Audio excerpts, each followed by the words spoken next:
Então, gente, mais um programa do Barroy. Nós estamos comemorando aí os 10 anos do programa. Vai ser o ano inteiro, como eu falo, vai ser isso. E ele veio depois de 10 anos, ainda brigou comigo. Você, olha, só me chamar 10 anos depois. Aniversário, cara. Seja muito bem-vindo, Sérgio Sass, ou Saas, como que fala? Sass, quero bolo. Sass. Bolo, É aniversário verdade, de não deu 10 anos que nós Você tivemos... pode cantar na festa de 10 No, vamos cantar. E 10 anos atrás a gente teve uma programação e nós estivemos juntos e fazendo entrevista e agora 10 anos depois. Que legal, né? Cara, 10 anos. Ele foi uma das primeiras pessoas. Quando eu tava inventando isso, ele tava aqui mesmo. Obrigado, Satisfação viu? retornar aí, mano. Muito obrigado. Eu sei que tem muita história, tem muita coisa pra poder contar. Claro, antes da gente falar do Raiz Coral, primeiro vamos falar de você. Como eu sempre faço com a questão da linha do tempo. Lógico, você já cantava, já fazia tudo isso muito antes do Raiz Coral existir. E como que foi surgindo toda essa ideia de, olha, eu sou uma pessoa que eu manjo de música, mas eu preciso juntar uns caras pra fazer o Raiz Coral? Foi meio que isso? Antes de começar o Raiz, a gente tinha um grupo vocal, que era um grupo vocal de 11 componentes, era um grupo masculino que cantava a capela. Sim. Então, o nome desse grupo era Black Singers. Black Singer, Isso sim. foi em 1996. Hoje vai ser um documentário da tua história que tu gostando. 1996. E aí o Raiz surge em 2000, 4 anos depois. O primeiro álbum que a gente lança é O Poder do Amor, O que Poder é do em Amor. 97. E daí em 2000 eu começo trabalhando com o Raiz Coral. E foi uma coisa interessante porque o coral surge de uma iniciativa de um componente chamado Fernando Suquina, até mandar um abraço pro Suquina, que me chamou e falou assim: Serginho, tem uma prefeitura que quer um evento ecumênico e que tenha um coral negro cantando.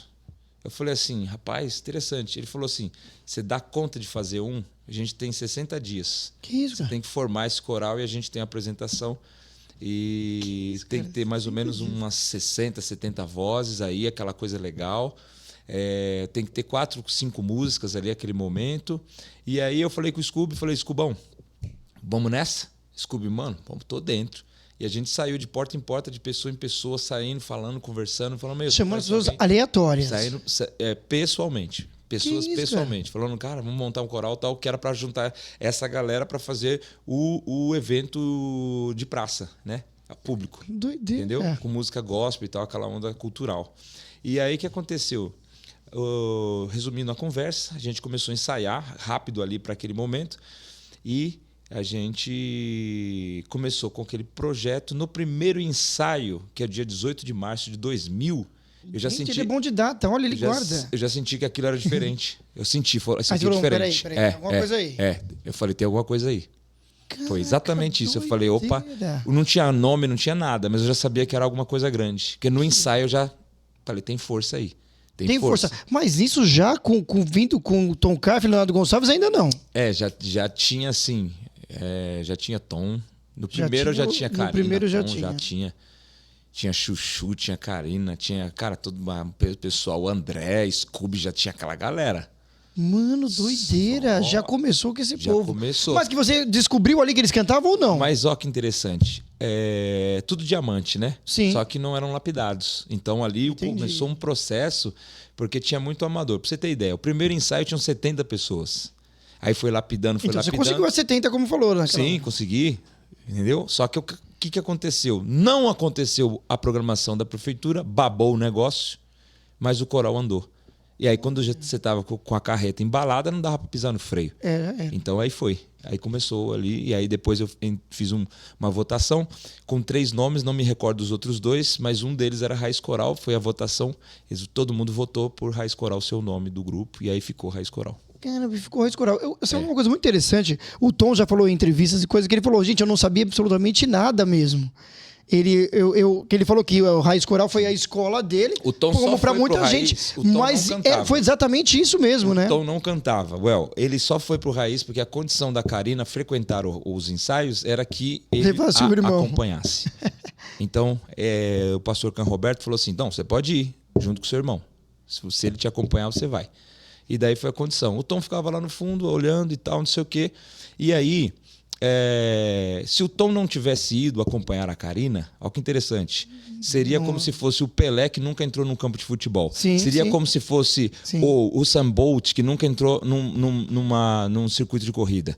Seria como o Michael Phelps que nunca tivesse pulado na piscina. Sim. Sacou? Você entendeu o rolê? Então, nessa vibe. Aquilo ali despertou nele. E aí, quando ele começou a ouvir os ensaios, assistir o ensaio, começou a trabalhar a sua parte vocal, ele viu que ele tinha uma disposição natural. Porque o ajuste vocal dele é um ajuste muito saudável.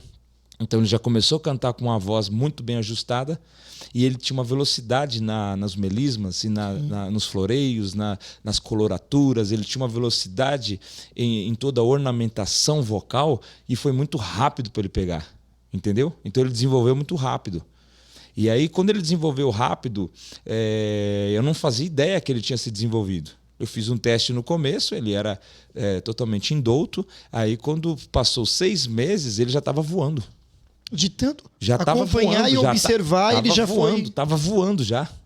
Aí, que isso, cara? Tava voando. Aí, quando eu fiz uma... Não, é que aconteceu. A gente foi fazer uma programação na igreja dele. Quando eu cheguei na igreja dele, ele tava com um coral igualzinho montado lá. Malaco. Tudo que ele aprendia aqui, ele levava lá e punha em prática. Olha. E aí ele já tava com um coralzinho lá. Aí foi onde surgiu o resgate. Tô brincando. Daí, esse coral da Igreja Batista, que era a igreja dele, ele já começou a fazer ali os arranjos vocais e ele fez um arranjo do Tocou-me. Aquele arranjo que a gente gravou do Tocou-me, eu meti a mão ali, mas o arranjo em si, o Tom que fez aquele arranjo.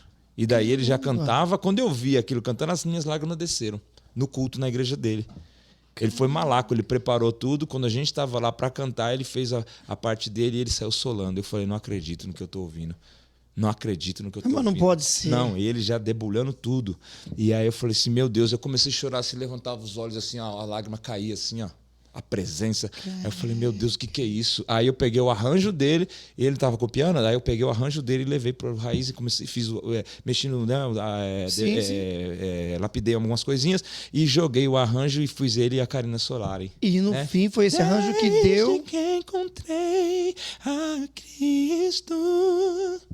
Aquele arranjo lá do primeiro álbum, entendeu? Do primeiro explodiu álbum. Aquilo ali. O primeiro álbum não é pra gente também lembrar, não é a coroa, que tem a coroa. Já é com tudo isso aí. Com Jesus meu guia, é com tudo. Caraca, cara, agora eu fiquei pensando, como você conta uma história dessa com um coral que era pra ser uma coisa no fim, não rolou o evento, aí você já sentiu que era, trouxe pessoas assim, super aleatórias. Deus tem os caminhos mais altos que os nossos. Mano, não dá pra entender isso, cara. E foi fazendo assim, foi levando, vai te levando pra onde ele quer. Mano, doideira. E como chegou o Leonardo Gonçalves com Jesus? O Léo, a gente era muito amigo. Então o que acontecia? O Léo frequentava o ensaio. Ele morava, se não me engano, nessa época, em Engenheiro Coelho. Todo mundo na região da Zona Sul. Meu Deus, Hortolândia. Era isso? Ele morava, isso aqui. Engenheiro Coelho, ele era do NASP, Campus 2. Sim. E aí ele vinha para São Paulo para frequentar o ensaio. E no ensaio, ele fazia, vamos dizer assim, era uma pista de treino para ele. Entendeu? Porque ele já estava cantando muito também. E aí, no ensaio, ele colocava em prática. Eu dava uma música, tipo Cordeiro, para ele esmerilhava. Você não sabe, meu amigo. Eu vou te contar agora em primeira mão. Ele chegou com um álbum para mim. Meu disco tá pronto. Ia para minha casa, vamos ouvir o seu disco. Quando ele põe o disco, eu falei, rapaz, tem certeza que você vai deixar assim? Não estava ruim, estava excelente. Ele é muito criterioso. Sim. Só que não era aquilo. Eu sabia que não era aquilo que ele queria. Quem tinha feito banda pra ele era o Roupa Nova. Roupa Nova cobriu o disco isso. todo. Tá, claro. Top. Não, só isso, só imagina, ficou... tem como dar errado. Foi Roupa Nova quem fez isso. Mas é tipo assim, Getsemane. Aí, Guilherme. Foi que ficou meio bossa o Getsemane. Era um negócio assim. Mas o Roupa Nova também já tinha feito esse arranjo. Todo mundo já tinha feito tudo. Eles tinham feito tudo. Eu falei, mano, posso mexer? Ele falou, pode. Liguei pro Paulo Santana, que hoje mora em Nova York. Paulo Santana, Paulinho, vem pra cá. Paulinho foi pra minha casa, a gente tinha um N364 na sala. A gente chegou lá, metemos um disquete, tempo do onça, cara. Não tinha computador não, era disquete. Jogamos lá, o Paulinho começou a sequenciar, eu fui dando as ideias, vamos fazer isso aqui, vamos fazer isso aqui. E nasceu o arranjo do Getsemane, que projetou o Leonardo Gonçalves na sala da minha casa, de tarde, cachorro latindo no quintal, caminhão de gás passando e a gente fazendo o rolê. E aí... Pegou aquele arranjo do disquete, jogou pro Evaldo Vicente. O Evaldo Vicente cobriu, fez arranjo de corda, mandou para Washington. O Williams Costa Jr. jogou o arranjo de cordas, aquela orquestra maravilhosa. Aí eu meti o arranjo vocal. E aí o Léo explodiu com aquela voz maravilhosa. Principalmente na parte do Ele Tanto Me Amou. Chegava os vídeos do estúdio, fazia assim, ó, na gravação. A gente gravando, meu Deus, que timaço, cara. Aí o William Costa Jr. falou assim, ó. Não, o William Costa Jr. chegou pra mim e falou assim, ó. Eu não me importo com a afinação. Eu quero gravar a emoção. Eu nunca me esqueci disso. Ele falou, não importa, não fica pirado em negócio de perfeição. Ah, sim, se caso desafinasse, acontecesse alguma coisa. Ele quer emoção. Porque a afinação você edita, emoção não. Emoção você não simula, você não tem um emotion simulator, não existe. Você tem que gravar com emoção, você tem que cantar com emoção. Foi tudo que ele botou na hora lá. Você é maluco, todo mundo que participou daquele álbum era emoção. E foi um baita álbum, entendeu?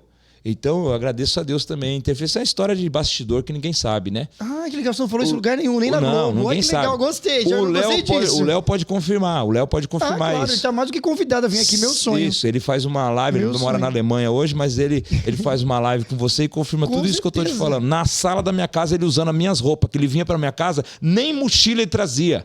Ele usava minhas roupas, olha, põe magrinho, aí. Ele né? jogava as roupas pra mim, eu era basqueteiro, jogava aquelas roupas, servia, porque eu usava big one. Então ele usava minhas roupas na sala da minha casa. Ele, né, sua camiseta, ficava uma beca. Você tá maluco? Ó, quem frequentava a minha casa? Leonardo Gonçalves, Mano Brown. Primeiro Mano Brown, Natal, ia pra minha casa, velho. Aí, firmeza. Ficava sentado lá, o Léo ficava assim, todo mundo. Aquela galera toda era assim, a porta aberta. Minha avó ficava louca, que o Tom entrava na minha casa, tinha um cacho de banana na fruteira. Quando o Tom passava, não sobrava nada de fruta, nada. O Tom com 10 sacos de pão. Quando o Tom vir aqui, já sei, vou deixar a banana aqui. Comia tudo, os moleques comiam tudo. Minha avó precisava fazer compra de novo. Seus amigos vêm aí e de riça com nossas coisinhas. Eu falei, você fica tranquila, vó. Eu vou lá descer lá no sacolão, eu vou comprar mais. Cara, que história. Coisa que, né, o Saz, a gente até falou aqui antes dos bastidores, do tempo, né? O tempo é uma coisa que a gente às vezes não consegue controlar, mas que a gente também consegue levar memórias, que nem você está dizendo agora. Você tá maluco? Eu tinha um Galaxy, né, eu tinha um Galaxy 9 lugares. Um Galaxy, meu Galaxy era 1967. Era um motor V8. Olha isso. Mexicano, eu troquei por um canadense, 302 canadense. Marcha aqui, ó. Eu punha todo mundo ali dentro e saía pelo aquele capão redondo. O Mano Brown tinha um, eu tinha outro. O Scooby tinha um Dodge. O Scooby tinha um Dodge louco dourado. O Scooby tinha um Dodge LeBaron dourado. Dourado? Sabe quanto vale um carro desse hoje? 140 mil. Com certeza, vale uma nota. A gente não sabia. A gente tava andando naquelas naves, aqueles negócios, cara. Guilherme de presente? Meu amigo, o Scooby tinha um LeBaron. Lindo o LeBaron dele, V8. LeBaron. Fazia 1 quilômetro. Eu nem lembro qual foi a última vez que eu vi esse carro. A gente dava carona pro pessoal e pedia um passe pro pessoal. Falava, passe. E dava um passe, porque o passe ia no posto de gasolina e punha o combustível com passe. Com passe. Sabe, do bilhete ônibus. único de passe de transporte coletivo. Quantas vezes eu vendi o passe pra comprar um monte de coisa? Isso aí, pegava o passe, o pessoal entrou, pegou o passe. Entrou, pegou o passe, dá o passe, me encostava no posto de gasolina e já. Eu não sabia disso, não. Podia trocar naquele tempo o passe? Sim, abastecia com passe de transporte coletivo. A gasolina era 0,67 centavos nessa época. Meu Deus. Gasolina era 0,67. O dólar era 1 por 1 nessa época. Era uma delícia aquela sociedade. Rapaz, e a gente encostava aqueles carrão com motor grande, motor V8. E aí rapaz, quanta besteira. Devia ter comprado terreno naquela época, era preço de banana. Eu comprava carro, tinha Dodge, tinha Galaxy, tinha Opala, tinha Maverick. Scooby lembra do meu Mavecão? Tinha Maverick. Um monte de carro. Rapaz do céu. Quantas carretas, era nosso hobby andar com aqueles carrão de motorzão grande. E os fumaçonas subia, tudo molecada. E a Zona Sul parava pra ver isso. E eu vi no James Brown. E todo rolê era uma uma batida da polícia. Todo rolê. Saía com aqueles moleques, era batida da polícia. Mão na parede, encosta aí, documenta, habilitação. E todo mundo pra fora. Mas você tinha que falar, mas eu sou o Sérgio Saasa, eu canto no Raiz Coral e tudo. Aí que era um tapa na orelha. Que, mano, é Raiz Coral, pá! Rapaz, vou falar pra você. E o Brau tinha uma GMC preta. E cada um, às vezes, um ficava com o carro do outro, um ficava com outro carro. Meu primo também, o Marcelo do Lídia, ficava com o meu carro. E, cara, era uma fase muito doida, meu. Aquelas motonas Teneré. Sim, sim. Que loucura, Você teve uma branca também dessa daí? Tive branca. Meu primo tinha verde. Você tá maluco, cara. Era tudo loucura aquilo lá. E era um tempo muito gostoso, velho. Sim. Era um tempo bom, a gente vivia ali, a gente vivia intensamente. Então não era só o movimento assim, os caras estão fazendo. Não, a gente vivia como se a gente estivesse morando em New Jersey. A gente vivia como se a gente estivesse morando em LA. A gente vivia, era os lowrider, entendeu? Era o Black Power, era o garfo, era o som, entendeu? Não era só assim. A gente vivia o movimento musical e estético da coisa, entendeu? Legal. E muito tudo legal. Isso também, lógico, como você falou, James Brown e tudo, era inspiração para fazer muita coisa também. Entre outros. De você aplicar no coral. Exatamente. Earth, Wind and Fire, Jim Bonhorn, James Brown, toda essa galera, a gente consumia o som, né? Você via aquele som do soul, né? Aquela coisa do soul mesmo, a gente consumia aquilo ali. Phil Perry, né? Se ouvia aquele som, Marvin Gaye, aquele som que a galera tinha de fazer, a gente tentava ficar ali para poder pegar a nuance, né? Você pega a essência, como que eles pensam, entendeu? Sim. Então era uma imersão muito grande a gente fazia. Eu imagino. E quando chegou uma coisa que parou o Brasil, parou o mundo, foi quando vocês fizeram, acho que uma gravação que tava o Kiki Franklin, foi isso? Aconteceu foi o seguinte... Mano, como que foi essa loucura? Do nada, a gente resolveu trazer o Kiki Franklin aqui. Isso, quem trouxe o Kiki Franklin foram dois empresários, João Adel e o meu amigo Evaldo Rufino, que é meu parceiro hoje, que tá junto no projeto com Raiz Coral. Sim, com essa volta. Esse cara já trouxe... falar dessa volta. Não, esse cara trouxe todo mundo. O Evaldo Rufino trouxe. Olha só. Ele trouxe pro Brasil Michael W. Smith. Sim. Ele trouxe pro Brasil o Boyz II Men. Ele trouxe pro Brasil Kirk Franklin. Ele trouxe pro Brasil, tudo ele que trouxe. Fred Hammond. Ele trouxe, entendeu? Deu é um cara tarimbado. Por quê? Cantar. Porque ele morou muito tempo na gringa. Então, ele tem o contato, ele tem o tráfego com a galera da americana. Então, o que aconteceu? Ele começou a trazer. Quando ele trouxe o Kirk Franklin, ele falou assim: Hey, Kirk, você precisa conhecer uma galera que se inspira em você. Kirk.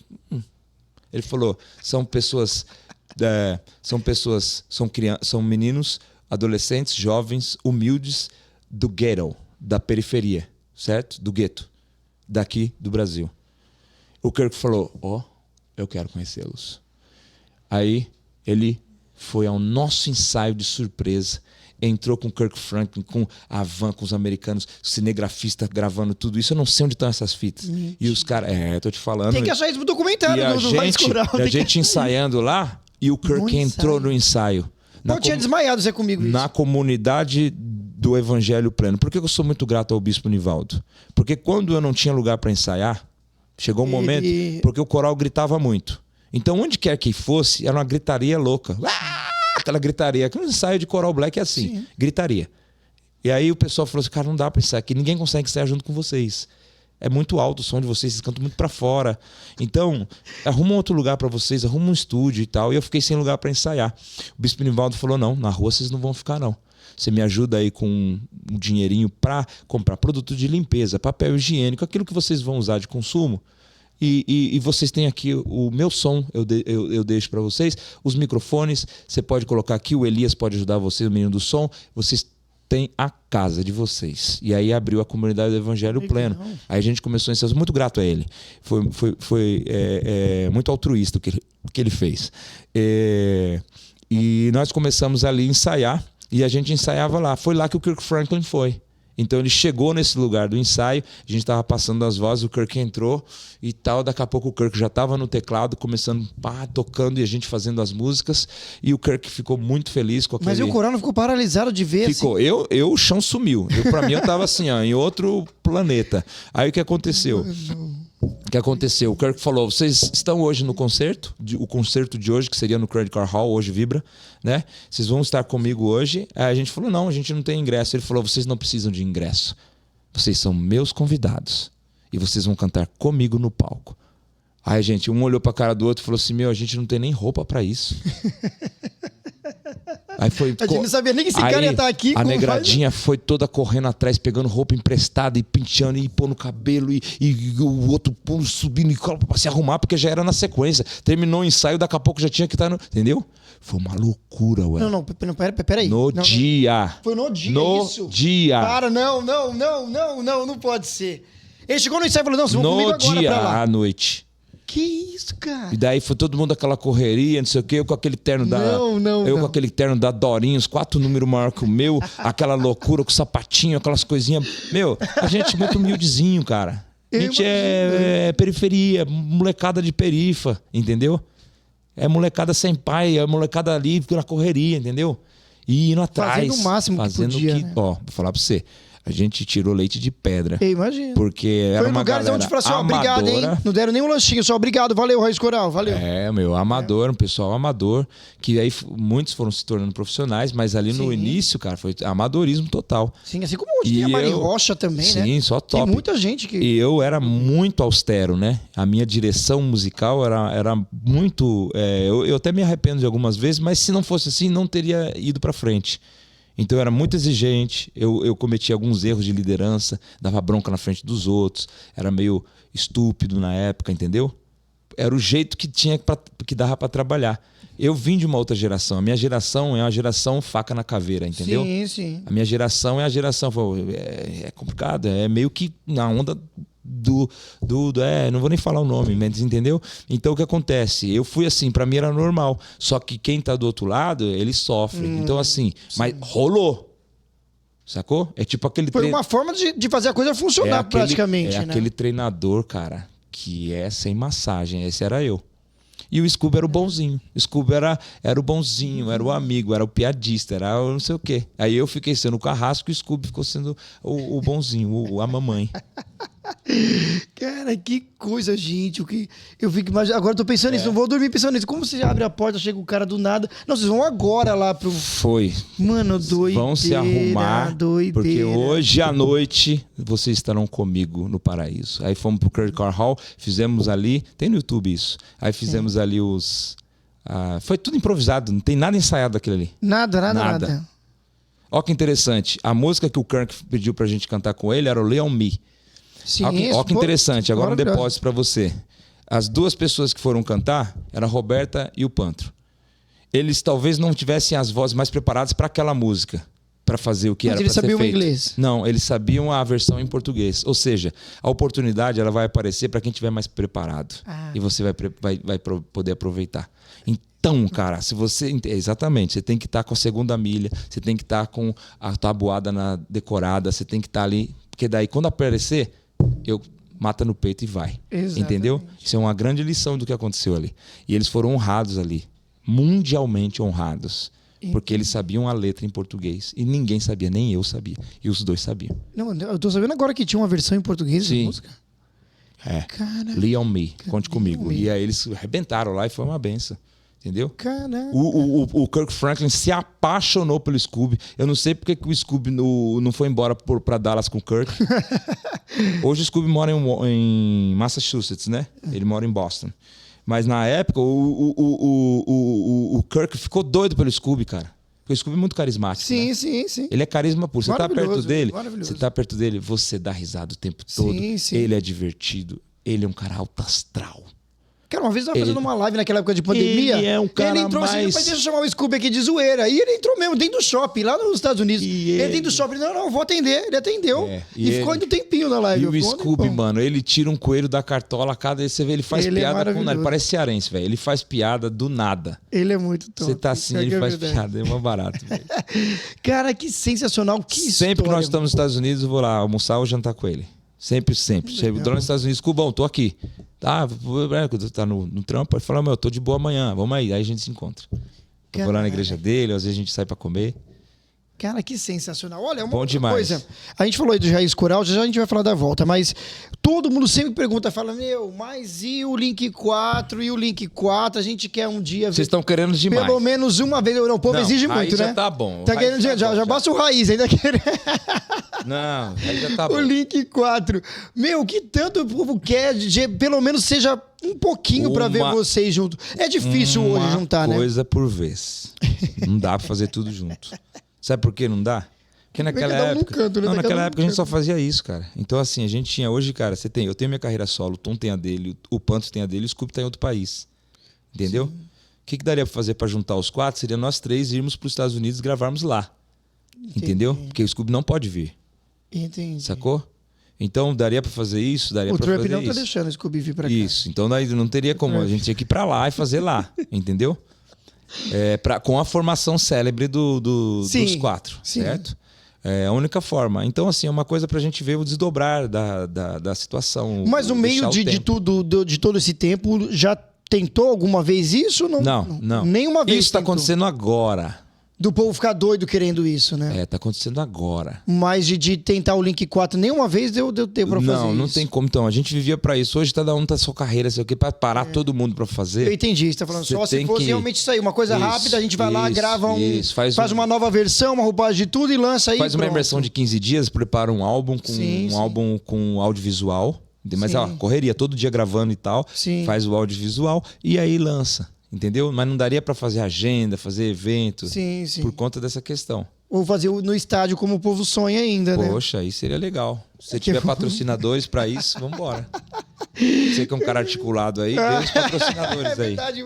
Vamos correr atrás disso, que aí traz o Scooby pra cá, o Trump deixa. Pra isso o Trump vai deixar, né? Ele vem aqui gravar rapidinho. Aí ele vem, grava, ou a gente grava lá, porque tem uma comunidade brasileira muito forte. Sim, tem uma galera muito forte no fora do país, né? Tem muita gente. Vou falar pra você, é uma galera forte lá. Então daria para gravar lá também e fazer um produto. Como é audiovisual, todo mundo vai consumir. Agora, o evento em si, que é o que a galera mais pede, né? Faz um Remember e tal, num teatro grande aí pra gente, acho que é praticamente inviável agora, né? Sim, muito difícil, é muito difícil. Mas com Raiz Coral, agora a gente falando da volta, vai começar a partir de quando? Já começou? Como que é? Uma ótima pergunta. Toda essa ideia do Raiz Coral. Você tem várias formações, o Raiz. O Raiz passa por muitas formações, ele passa por muito tempo. Então você tem várias formações. Então você tem aqui uma formação que é até 2006, 2006 em diante, isso aqui, aí o que acontece? Para poder juntar essa galera, você tem que... Eu tô fazendo assim, como eu disse, todo mundo seguiu a vida. As pessoas estão com suas rotinas, outros estão fora de São Paulo. Então, o que acontece?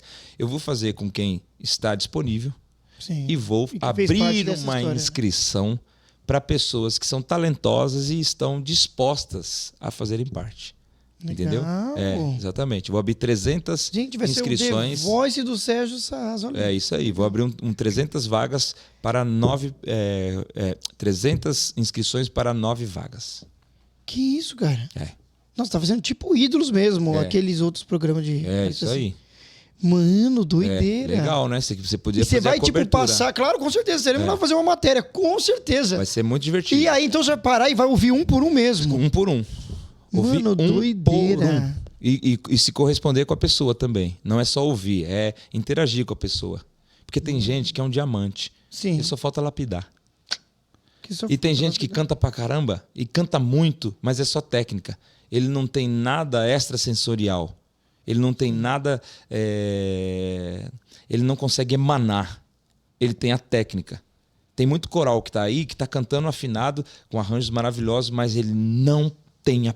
A presença não vem. Entendi. Você vê que é perfeito, não tem defeito. Mas não vem a presença. É só bonito. O Raiz era semitonado. O Raiz era tosco. Só que malandro, quando abri aquilo ali, velho. Era surreal. Meu Deus do céu, era cara. Muito top. Meu Deus do céu. Entendeu? A presença vinha.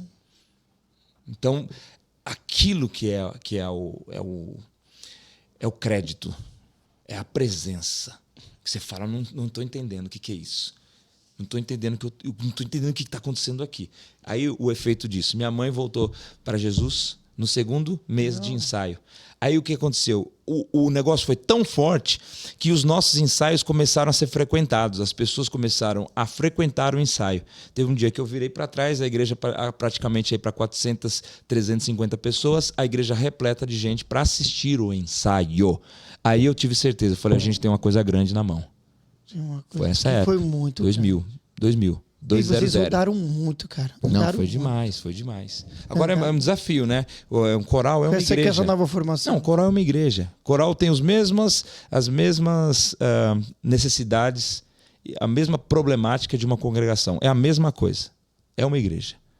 Você tem o mesmo... Assim, o coral ele é difícil, ele é pesado. O coral ele é caro. Você vai fazer um transporte, um ônibus, não é barato. Você vai sentar para se alimentar. Você fala assim, querido pastor, prepare para nós um lanche para 40 pessoas. É uma fortuna. É grana. Você vai falar assim, nós vamos para o Rio de Janeiro. Vai ficar onde? Vamos pegar um hotel. São 40 lugares no hotel. Aí o hotel vai falar assim, eu tenho 20 disponíveis. Você fica metade aqui, metade lá. Não dá. Tem que ficar todo mundo no mesmo lugar. Cara, é difícil. É difícil. Você fala assim, vamos lá para o Ceará, vamos fazer Fortaleza? Vamos cotar as passagens aqui? Quando você abre para cotar a passagem, já está dando 70 mil de passagem. Não é fácil você andar com coral. Entendeu? Eu só estou fazendo isso. Por isso que talvez hoje a geração, desculpa te interromper, mudou para ficar tipo 5, 6 pessoas. Exatamente, para você ter essa mobilidade. Que a gente viu que hoje diminuiu bastante. Exatamente. Né, cara? Bastante. Então você tem mais fácil para você andar. Sacou? Porque não é moleza. Você tem que lidar. As pessoas elas têm um ciclo. Eu sei todos os padrões. Você começa com coral, a pessoa está ali, humildezinha, contrita, chega cedo no ensaio. Esse mesmo cara, 2 anos depois, ele é outro ser humano. Salvo suas exceções. Sim. Quando ele está mandando a galera está aplaudindo na hora que ele sobe para solar, que ele já é outro ser. É interessante. Você vê a pessoa igual metamorfar. Ela é outro rolê. Sacou? Daqui a pouco ela já está fazendo as programação dele sozinho. E você fala assim, e aí, você não vai vir hoje? Eu não vou, cara. Tô fazendo um casamento aqui, vamos me pagar 5 conto. O cara vai ficar lá no cachezinho? Não vai. Entendeu? Ele vai fazer o dele. Aí você tem que fazer o quê? O coral é o seguinte, ele passa um ciclo. Você forma uma equipe competente, essa equipe vai sair fora, eles vão voar e você tem que formar outra. É um ciclo sem fim.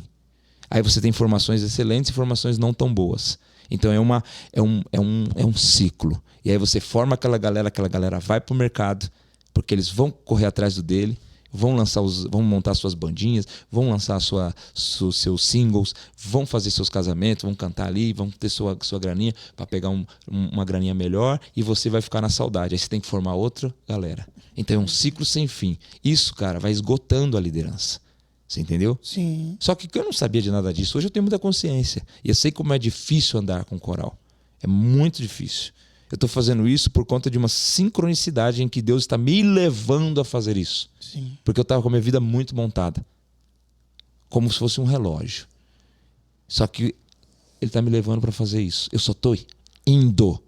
Entendeu? Eu só estou indo. E obedecendo. Só estou obedecendo. Entendeu? Só estou obedecendo. E eu vou pôr o pé e Deus vai pôr o chão. E vamos que vamos. É isso que está acontecendo. E eu conto com as orações de todos vocês. Conto com o apoio de vocês. Eu sei que o público que gosta de coral é um público exigente, é um público crítico, é um público competitivo. Mas eu peço que vocês, nesse momento, tenham paciência conosco, nos apoiem em oração. A gente não está aqui, eu tive um comentário da menina, não sei o quê, agora vai fritar fulano. Não, a gente não está aqui para competir, a gente está aqui para somar. A gente está vindo para o reino. Sim. A gente quer fazer músicas relevantes para impactar as vidas. Orem por nós, tenham paciência conosco. Talvez a gente não vai fazer o som que vocês querem ouvir. Talvez a gente ainda não tenha essa maturidade, mas a gente vai fazer o nosso melhor. Sim. Sacou? Sim. É isso. A gente está disposto, sacou? A fazer isso. É um público muito exigente. Então é um público que eu peço para vocês, tenham paciência com a gente. A gente vai ali pegando, a gente não é mais molecada. Eu tô com 4.7. Você entendeu? Então, Mano, aí já não é aquele moleque mais de 20, entendeu? Sim. Então é uma outra dinâmica. Que, claro, para você, se fosse a mesma cabeça de agora lá, teria sido completamente diferente. É uma outra dinâmica. Então que é isso. Agora, com o tempo, às vezes o público quer que você faça uma coisa e às vezes não vai sair aquilo que eles querem, né? Eu não tenho como reproduzir aquilo que foi. Eu vou fazer aquilo que vai ser hoje. Eu não tenho como resgatar aquela essência da primeira formação. Sim. Entendeu? Claro que você pode também convidar um ou outro, até que o Tom brincou e falou assim, me chama aí para um feat, para alguma coisa, né? Convidar, às vezes, uma vez ou outra para participar, né? Com certeza. Porque são pessoas, como você falou, fez parte dessa história, que não tem como apagar uma história, né? Cara, que história linda. E uma história muito bonita. Que história linda, velho. O pessoal acha que a gente ia lá de graça, a gente fica brincando aqui. Pessoal, vou falar pra vocês, a gente fica bastidor até assim. Ninguém quer ficar colocando versículo bíblico e falando assim, tô indo no monte orar, e ficar aquelas coisas e tirar foto de você com a lágrima descendo. E aí eu acho isso super piegas. Então, mas aquele tempo a gente se reunia, você tinha um relógio de oração. Você tinha um momento que os tenores começaram a ir pro monte e passar a noite orando. Quando eu saudava a igreja, a glória, eu não cantava, só saudava. E já começava a coisa. Então tinha preço pago, entendeu? Não é só música. Sim. Agora fazer isso é difícil. Sabe por quê? Porque quando você faz um motor, ele rodar em alta performance, ele se desgasta. Você não consegue permanecer. Você pode ver os grandes pregadores, eles têm um pico de e depois ele não consegue manter aquilo. É verdade. Aproveite se aquela tá jogando em alta performance. Ele tá pregando em alta performance. Ele está cantando em alta performance. Ele está provocando a presença em alta performance. A pessoa ali está com crédito com Deus, ali no céu. Quando ele entra, aquilo ali, a presença vem. Aquilo você não consegue manter por muito tempo. Você pode ver. Pode ver os maiores exemplos. Você pega ele, tem um tempo, ele vai andar, daqui a pouco você já vê o cara se meteu na política, o outro já está com não sei o quê, daqui a pouco ele já começa a vender alguma coisa, daqui a pouco ele já está levando o pessoal para Israel, daqui a pouco acabou. Pode ver. É verdade. Pode ver. Você não consegue manter aquilo por muito tempo. É alta performance. Então a gente quer resgatar essa essência, muito consciência, entendeu? A gente está fazendo uma coisa, não é no oba-oba, estamos com muita consciência. Não é para sempre. O Raiz Coral não é para sempre. Aproveitem esse retorno, a gente vai dar o nosso melhor. Orem por nós, a gente vai fazer o melhor que a gente puder. A gente vai buscar o Senhor com força, com garra, para a gente, quando entrar, ter alguma coisa que seja diferenciado, que não seja só música, que seja além da música, seja a presença. E para a presença tem que ter preço. Tem que ter preço. Não adianta. A música ela só é adoração quando ela é acompanhada de sacrifício. Senão ela é só música. Pode ser secular, pode ser gospel, pode ser o que for. Ela é só música. Agora, quando tem preço de renúncia, de tempo, de madrugada, de oração, de joelho, de jejum, aí é diferente. Aí entra na categoria sacrificial. Ou seja, a primeira vez que a palavra adoração é citada na Bíblia é quando Abraão vai sacrificar o próprio filho. E Deus não deixa, tudo bem? Mas quando você tem a capacidade de entregar alguma coisa que te é importante, aí você entra na categoria de adoração. Davi, ele tá ali, ele fala assim, o Araúna fala assim, não, pode pegar a eira aí, sacrifica aí. Ele falou, você tá maluco? Não, como eu darei algo ao Senhor que não me custe. Ou seja, ele sabia que se ele fizesse o sacrifício e não custasse para ele, não era classificado em adoração. No momento que ele paga pela eira e aí sacrifica, a maldição cessa na hora, porque aí classificou, acabou. Entendeu? Você pode perceber. Sempre que existe um sacrifício, entra para outro andar. Aí vai para o nível da adoração. A música é a mesma coisa. A gente está vivendo muito na estética da música. A gente está vivendo na estética das igrejas. Pintou todo mundo de preto, jogou luz e fumaça. Isso é só estética. Agora, aqueles que estão buscando onde ninguém está vendo, que é o lugar onde... Desligou a câmera aqui, desligou tudo. Aí começa o rolê. Sacou? Verdade. Aí começa o rolê de fato. Esse preço que ninguém quer pagar. Sabe por que ninguém quer pagar? Porque ele é desgastante, velho. Cara, ele exige demais. É um tempo de renúncia, em que você não anda por vista, você tem que andar por fé. Cara, é muito desgastante. Por isso que eu falo, não é para sempre. Vai andar nisso enquanto der. Entendeu? Porque o mercado tá aí. Então, é uma queda de braço entre a essência do rolê e o mercado, que está falando de grana. E quando você vai ver que o inimigo, ou seja, o oponente, a Hashem, quando você vai perceber o que o texto está dizendo, ele não fala Satanás, ele fala dinheiro. Não podeis servir a dois senhores. Verdade. Ele não fala de Satanás. Satanás não está à altura de ser oponente a Deus, mas o dinheiro está. Então, quando você entra em mercado e a gente está falando de alguma coisa que vai dar dinheiro, por quê? Porque se alguém tiver que ganhar, eu vou falar até que o Emicida fala isso. Com a minha arte, se alguém tiver que ganhar, que seja eu. Por que tem que ser outro maluco que vai ganhar com a minha arte?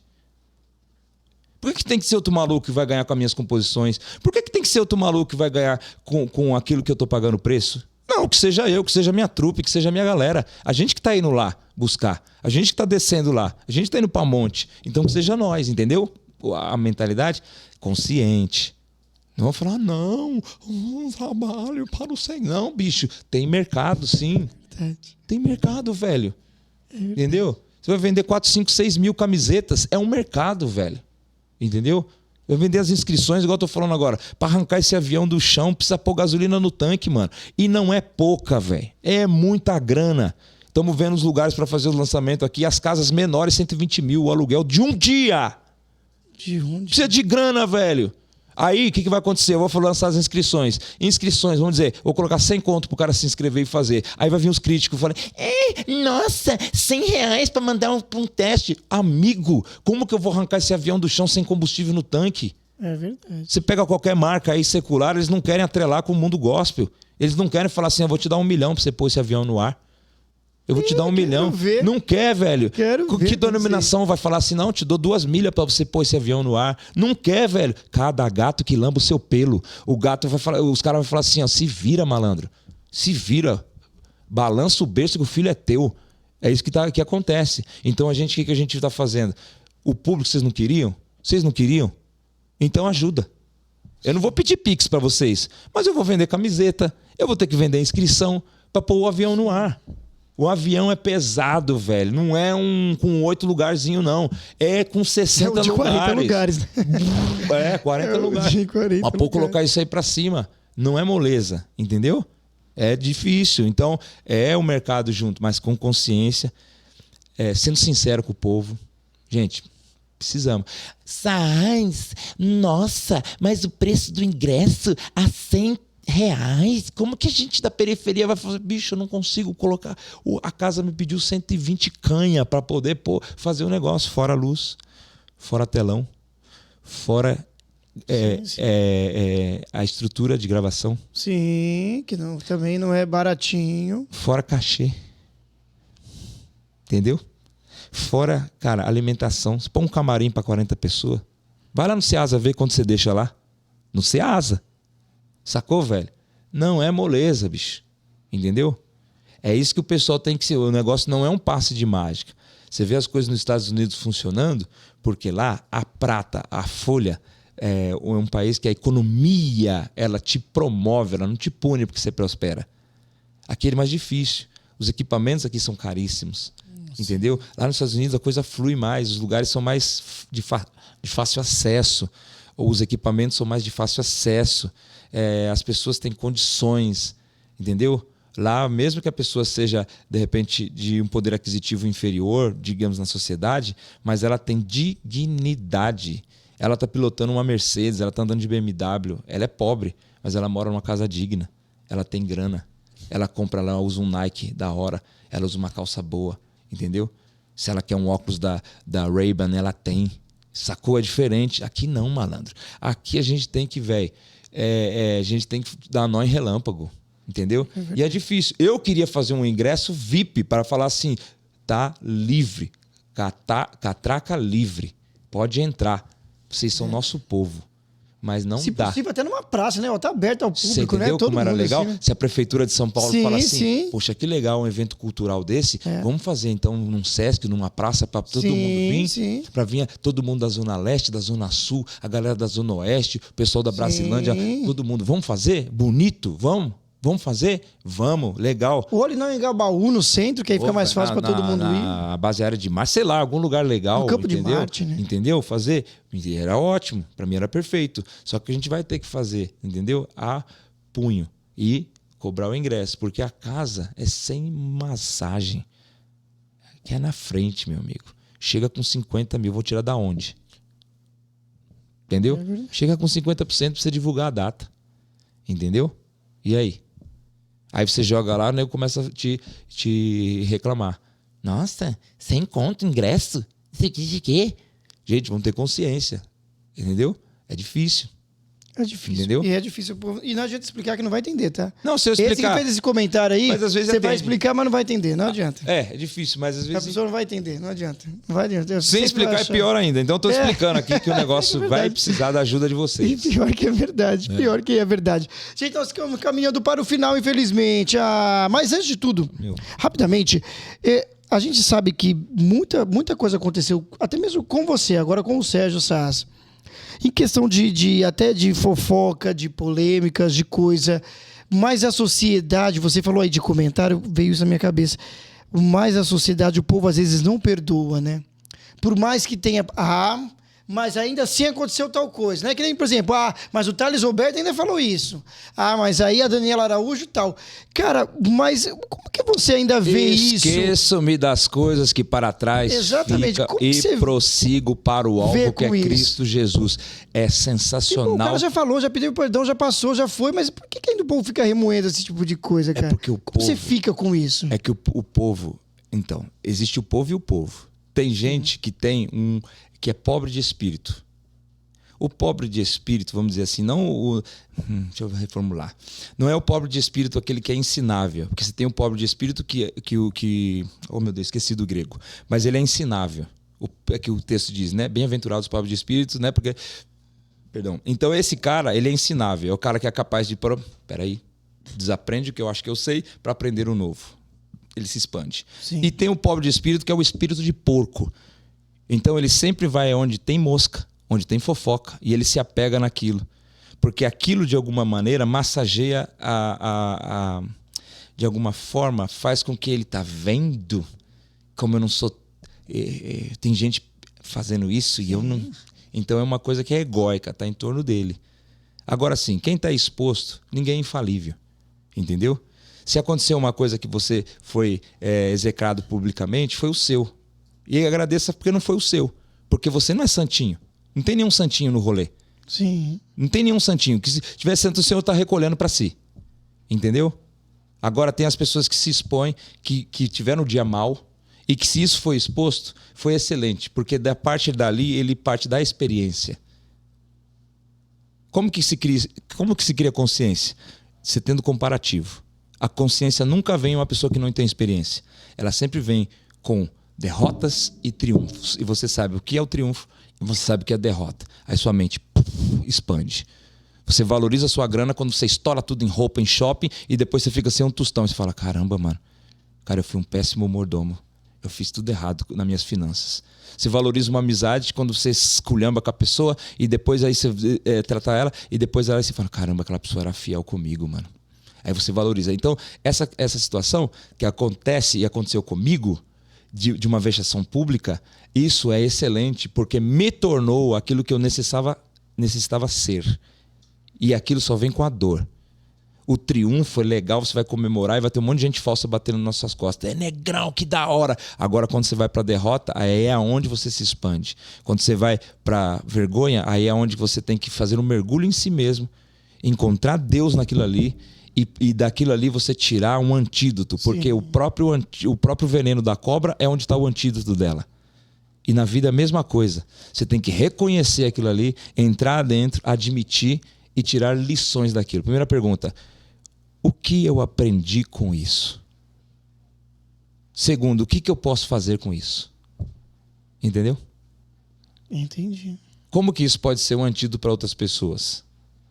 Entendeu? Então exatamente, a gente está chegando a um ponto que que a gente pode pegar o veneno do que acontece, porque todos nós somos passíveis de erro, e transformar num grande antídoto. E poder ministrar para as pessoas, entendeu? Com propriedade, com legitimidade. Não tô falando que ninguém é santinho. Tá falando que existe o dia mal. E vai ter um dia mal para todo mundo. E talvez o dia mal seja o dia que você seja exposto. Entendeu? Agradeça que não foi sua vez ainda. Mas pode existir aquele momento em que você vai ser obrigado a mergulhar naquela situação e aprender com ela. E sair de lá, em nome de Jesus, melhor do que você era. É isso. A forma com que se tem de depurar o ouro é fogo. A forma que se tem de lapidar o diamante é lapidação. Machuca. Machuca, cara. Entendeu? Dói. Mas é o único jeito de deixar aquilo mais precioso do que já é. E a vida é assim, mano. Entendeu? Não tem um manual perfeito daquilo que você vai viver. A gente está escrevendo tudo de alguma forma. Nós estamos escrevendo a nossa vida numa folha em branco, cara. A caneta, bicho. É difícil você ter a condição de... errei aqui, vou dar... Já era, velho. Errou. Entendeu? É a caneta. Você pegou uma folha em branco, mano, e vai. Entendeu? Vai, mano. Vai escrevendo. Entendeu? E quem muito se expõe, muito pode errar. Entendeu? Minha avó falava, você vai escrever um texto, escreve pouco. Quanto menos palavras, menor a probabilidade de erro. Olha que interessante, a véia é sábia, né? Você vai falar em público, vai direto ao ponto. Eu sou prolixo, mas você vai falar em público, vai direto ao ponto. Quanto menos você falar, menos possibilidades de erro. Vai direto ao ponto. Pá, eu sou prolixo, eu não aguento. Eu vou rodar, eu vou filosofar, eu vou andar por aí. É o meu jeito. Entendeu? Mas a minha avó me orientava. Vai direto ao ponto. Acabou o tempo, né? Isso, infelizmente. Bom acabou, demais. né, Guilherme? Eu acho que o Guilherme queria me avisar isso, né? É isso, gente. Acabou o programa do Barrão. Mas antes de tudo, redes sociais e tudo pra gente seguir. @raizcoral.oficial. Sérgio Saas, né? @Sérgio Saas, o básico. Também. E no YouTube, raizcoral.oficial também. Tá bom? Ponto oficial também. Isso aí. Tudo. Vai estar tudo lá, gente. Vocês vão saber de tudo. Inscrição, tudo. Show demais, vai estar lá. Então, o que aconteceu? Eu fui num podcast e lancei a braba no podcast. A escola voltou, o cara pegou o corte, jogou, viralizou. Então agora eu tô saindo correndo. Eu chutei a bola e agora eu tô correndo atrás pra cruzar. Tá vendo? Agora você vai sustentar a gracinha aqui. Exatamente. Então eu joguei antes do tempo. Eu tava com tudo. Agora eu tô correndo atrás de landing page, tô fazendo aplicativo, tô correndo atrás de tudo, cara. Layout de camiseta, fazendo tudo. Então, assim, eu tô no malabarismo terrível. Até se as pessoas que são dessa área puderem me ajudar, eu agradeço. Obrigado. É isso. Muitíssimo Obrigadão. obrigado. Bom demais estar aqui, Mano, tá? muito obrigado. Sempre às ordens, tá bom?